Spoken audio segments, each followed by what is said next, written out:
Құранда адам әлсіз болып жаратылған дейді.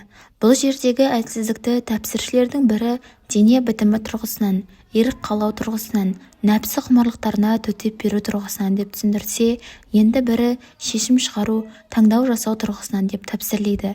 Өйткені адам баласы ғайыпты білмегендіктен шын мәнінде ненің жақсы, ненің жаман, ненің пайдалы, ненің зиянды екенін біле бермейді. Кейбір нәрселер көзіне жақсы боп көрінгенмен болмысы жаман боп шығады. Ал енді тұла бойы тұнып тұрған зиян боп шығатындары да бар. Міне, осы бір жаратылысында бар әлсіздіктің себебінен адамдар шешім шығаруға, таңдау жасауға қиналған кездерінде әрқайсысы әрқандай әдіс-тәсілдерге жүгініп жатады. Бірі құмалағаш тұрады, бірі жұлдыз жорамал қарайды, бірі алақанын оқтады, бірі кофе ішкен кесесін оқтады. Әйтеуір қателеспеудің, жаңылыспаудың жолдарын қарастырып жатады. Бірақ аталған нәрселер мен соған ұқсас істердің барлығы да исламда қатаң тыйым салынған ауыр күнәлар қатарына жатады. Тіпті діннен шығарып жіберуі де мүмкін. Ол түгіл жаман ырымға сенудің өзін хадистерде ширк деп атайды. Енді не істемек керек? Бұндай жағдайда не істеу керек екенін пайғамбарымыз саллаллаху алейхи уассалам сахабаларына үйретіп кеткен. Ол истихара оқу. Истихара құлдың Раббысына барлық ісін, тіпті өзін тапсыруы, мақсатының баяндылығын, берекесін бір Алладан сұрауы, оған сүйенуі, мұқтаждығын, әлсіздігін ашық білдіріп бойұсынуы. Біз осы кітабымызда Алла қаласа истихара намазы мен дұғасын баяндаймыз. Оның не екені, не үшін және қалай оқылатыны, сонымен қатар истихара намазы төңірегіндегі шариғи мәселелер мен көпшіліктің көкейінде жүрген сұрақтардың жауаптары беріледі. Бір Алла өзі қолдап, әрбір ісімізді туралыққа бастасын. Истихара деген не? Және ол қашан оқылады? Истихара араб тілінде хайырлысын сұрау деген мағынаны білдіреді. Ибн әл-Асир радиаллаху анху: «Я Алла, маған осы екі істің дұрысырағын, жақсырағын таңдап бергейсің, және жақсылықты сол істе хайырлы қылғайсың» дегенді айтқан. Шариғатта истихара деп екі не одан да көп рәкат түрінде оқылатын нәпіл намазды атайды. Сонымен қатар истихара дұғасы да өз алдына бөлек истихара деп атала береді. Басқаша айтқанда, егер адам екі істің қайсысын істерін білмей, немесе бір істерін істемесін білмей тұрса, ондай жағдайда истихара намазын немесе дұғасын оқып, Алла тағаладан хайырлысын нәсіп етуін сұрайды. Бірақ ол істер парыз, уәжіп етілген ғибадаттардан болмауы тиіс. Мысалы, жұма намазына барсам ба, бармасам ба, немесе биыл Рамазан оразасын тұтсам ба, тұтпасам ба, сол сияқты үтір намазын оқысам ба, оқымасам ба deyip истихара оқымайды. Себебі ол нәрселер онсыз да міндетті істерге жатады. Егер шариғат ескертетін себептер болмаса, оны істеуге, істемеуге ерік берілмейді. Сол сияқты шариғатта тыйым салынған күнәлі істерге, харам нәрселерге қатысты да истихара оқылмайды. Истихара тек мүбах, шариғатта рұқсат етілген және істеуге, істемеуге ерік берілген істерге ғана қатысты оқылады. Сонымен қатар сүннеттерді орындасам ба, жоқ па деп те истихара оқылмайды. Анығын Алла білуші. Истихара туралы хадистер. Бұл жайында хадис жинақтарында ондаған хадис кездеседі. Оның ішінде әлсіз хадистер де баршылық. Бірақ жалпы алғанда жүзеге асыруға жарайтын хадистер. Біз соның ішіндегі сенімдірек дегендерінен бірнешеуін келтірейік. Бірінші, Жәбір ибн Абдулла радиаллаху анху: Алла елшісі саллаллаху алейхи уассалам бізге әрбір істе истихара оқуды Құраннан бір сүре үйреткендей үйрететін еді дейді. Абдулла ибн Масуд радиаллаху анху: Алла елшісі саллаллаху алейхи уассалам бізге истихара үйретті дейді. Үшінші, Әбу Бәкір радиаллаху анху: расында пайғамбарымыз саллаллаху алейхи уассалам бір істі істеуден бұрын: Я Алла, маған жақсырағын нәсіп ет, жақсырағын таңдап бер деп тілейтін еді дейді. Төртінші, Сағид ибн Әбу Уаққастан жеткен хадисте пайғамбарымыз саллаллаху алейхи уассалам былай дейді: адам баласының бір бақыты Алладан хайырлысын сұрауы, тағы бір бақыты Алла басына түсірген іске разы болуы. Адам баласының бір бейбақтығы Алладан хайырлысын сұрамауы, тағы бір сорлылығы Алла басына түсірген іске наразы болуы. Хадистегі әрбір істе деген сөз бір істі болмашы санап, оған мән бермей истихара оқымай қоюдың дұрыс еместігі білдіреді. Себебі кейбір істерде көзге ілмей істей берудің немесе тастай салудың кесірінен көп зиян келуі мүмкін. Сол үшін де пайғамбарымыз саллаллаху алейхи уассалам тіпті аяқ киімдерінің бауына шейін Раббыларынан сұраңдар деп айтқан. Сондай-ақ Құраннан бір сүрені үйреткендей дегені де истихара дұғасының маңыздылығын байқатады. Истихара намазының үкімі. Истихара намазы 4 мазхабта, соның ішінде Ханафи мазхабында сүннет болып табылады. Басқаша айтқанда, нәпіл намаздардың санатына жатады. Истихара намазы қалай оқылады? 2 ракағат намаз оқып мүмкін болса, бірінші ракағатта Фатиха сүресінен кейін Кафирун сүресін, екінші ракағатта Иқлас сүресін оқып сәлем бергеннен кейін жоғарыдағы дұғаны оқиды. Кейбір ғалымдар шаруасын дұғаның соңында айтады десе, кейбірі осы ісім дегеннен кейін шаруасын айтады дейді. Екеуі де бола береді. Сол сияқты жоғарыдағы сүрелердің орнына басқа сүрелерді де оқуға болады. Истихара намазының талаптары қандай? Истихара намазына басқа намаздарға қойылатын талаптардың барлығы қойылады. Соның ішінде нәпіл намаздарды оқуға болмайтын 5 мәкрух уақытта оны да оқуға болмайды. Неше рет оқу керек? Бұл туралы хадисте анық айтылмағандықтан ғалымдар әртүрлі дәлелдерге сүйеніп, бірі 3 рет оқығаны жақсы десе, енді бірі 7 рет оқығаны жақсы дейді. Сондықтан оны 1 рет оқуына да, қалағанша қайталап оқуына да болады. Тек дұғасын оқыса ғана бола ма? Сол сияқты истихара туралы хадистердің көбісінде намаз жайында сөз қозғалмағандықтан ғалымдар әсіресе асығыс кездерде тек истихара дұғасын оқумен ғана шектелуге болатынын айтады. Ал оның ең қысқа үлгісі Әбу Бәкір радиаллаху анху риуаят еткен мына бір түрі. Аллахумма хирли уахтарли. Я Алла, маған жақсырағын нәсіп ет, жақсырағын таңдап бер. Үйлену үшін истихара оқуға бола ма? Үйлену үшін истихара оқуға болады, бірақ үйленсем бе екен, жоқ па деп оқымайды. Себебі үйлену онсыз да сүннет. Кейбіреулерге уәжіп болуы да мүмкін.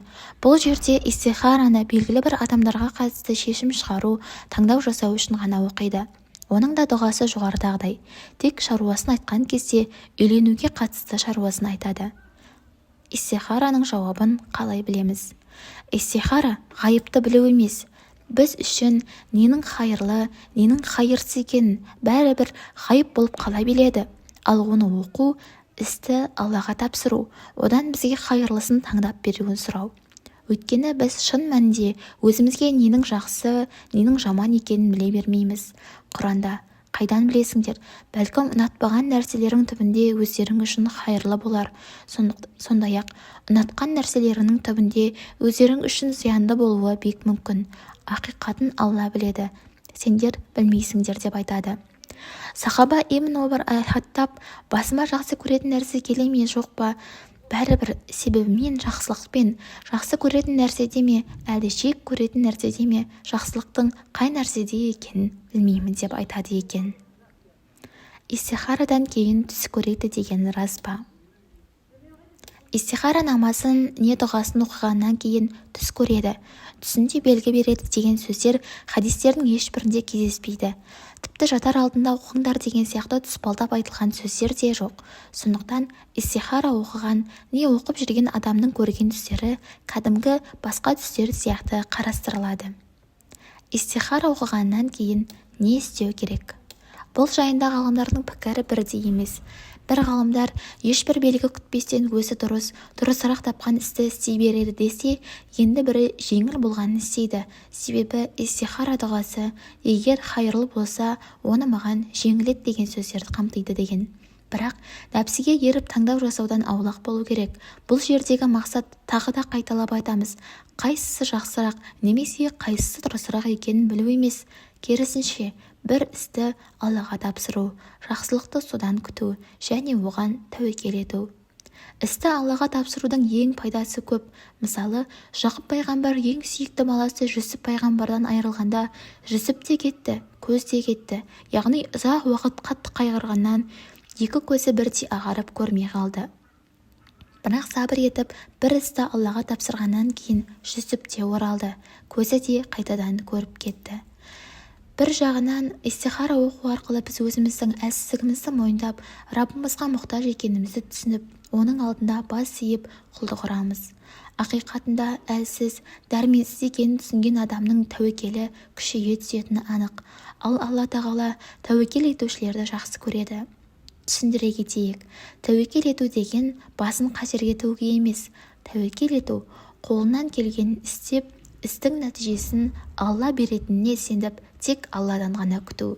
Сондай-ақ тәуекел адамды менмендіктен арылтады. Сондықтан истихара оқыған адам истихараның жауабы болады екен деп күтіп жатпастан, күнделікті тіршілігімен айналыса береді.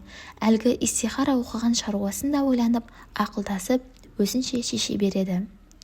Истихара оқып істеген іс хайырсыз болып шығуы мүмкін бе? Біріншіден, ол да басқа нәпіл намаздар мен дұғалар сияқты қабыл болуы да, болмауы да ықтимал. Екіншіден, одан кейінгі істі хайырлы болды, не хайырсыз болды деп айта алмаймыз.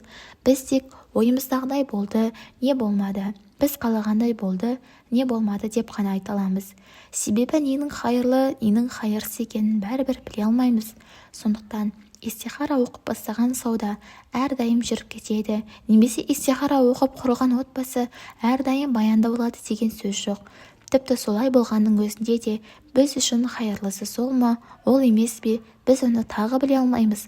Сол үшін де барлық ісімізді, бүкіл өмірімізді Аллаға тапсырамыз. Бірақ істің истихарасы басталғаннан гөрі истихарамен басталғаны әлде қайда жақсырақ, әрі дұрысырақ.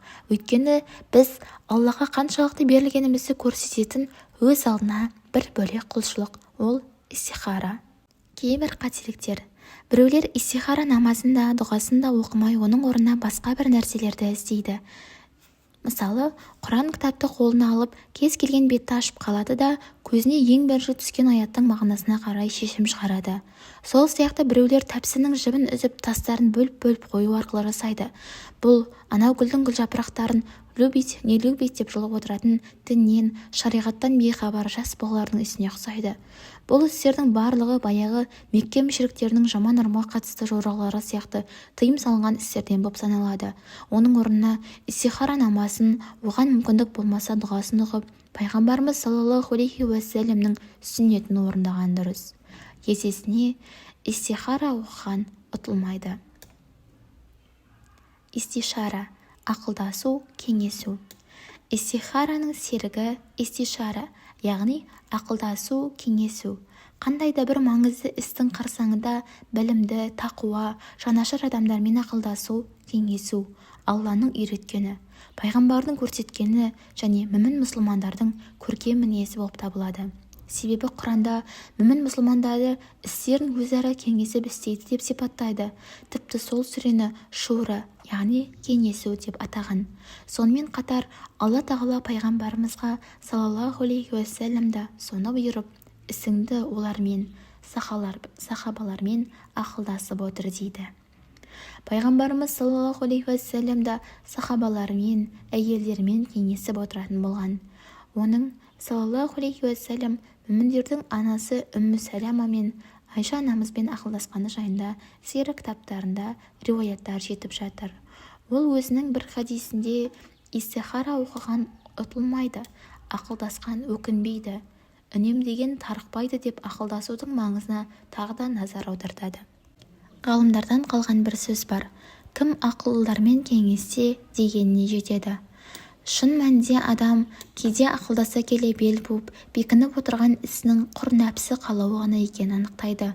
Сол сияқты оның да жақсырақ істің, жолдардың бар екеніне көз жеткізеді. Тіпті өзінің ойына келмеген нәрсе басқаның ойына келуі мүмкін. Сол үшін де қазақта кеңесіп пішкен тон келте болмас дейді. Алайда кім көрінгенмен ақылдаса бергенде дұрыс бола қоймайды.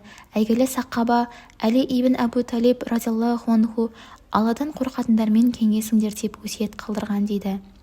Ертеде Бұхара машайықтары өзі де білетін, басқалардан да ақыл кеңес сұрайтындарды толық адам, ал өзі білетін, бірақ басқалардан ақыл кеңес сұрамайтындарды жарты адам, ал не өзі де білмейтін, не басқалардан ақыл кеңес сұрамайтындарды мүлде адам деп санамаған дейді.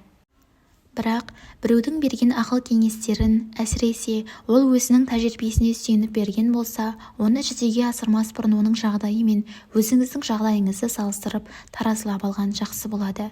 Ел аузында түлкі су арықтан өтпек болып тереңдігін түйеден сұрапты. Түйе теңізден келеді депті. Сөйтіп түлкі суға батып кетіпті деген әңгіме бар.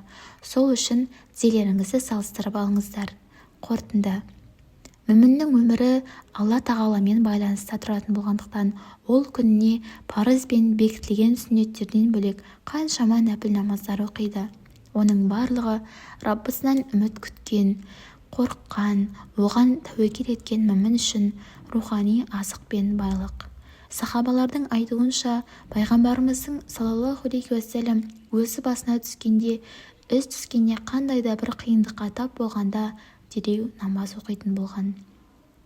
Құрметті оқырман, біз бұл кітапшамызды пайғамбарымыздың саллаллаху алейхи уассалам бір сүннеті истихараға арнадық. Әрі кітапты көп мәліметпен, сілтемелермен ұзартпауды жөн көріп, тек аят хадистерге ғана сілтеме бердік. Кейбір жерлерде сөз егесін көрсету мақсатында кейбір кітаптарға сілтеме бердік. Сонымен қатар барлығына түсінікті болу үшін терминдер мен анықтамаларды қолдан келгенше қоспай, барынша жеңілдетіп, жалпақ сөзбен жазуға тырыстық. Алла тағаладан барлығымызға пайдалы болуын сұраймыз.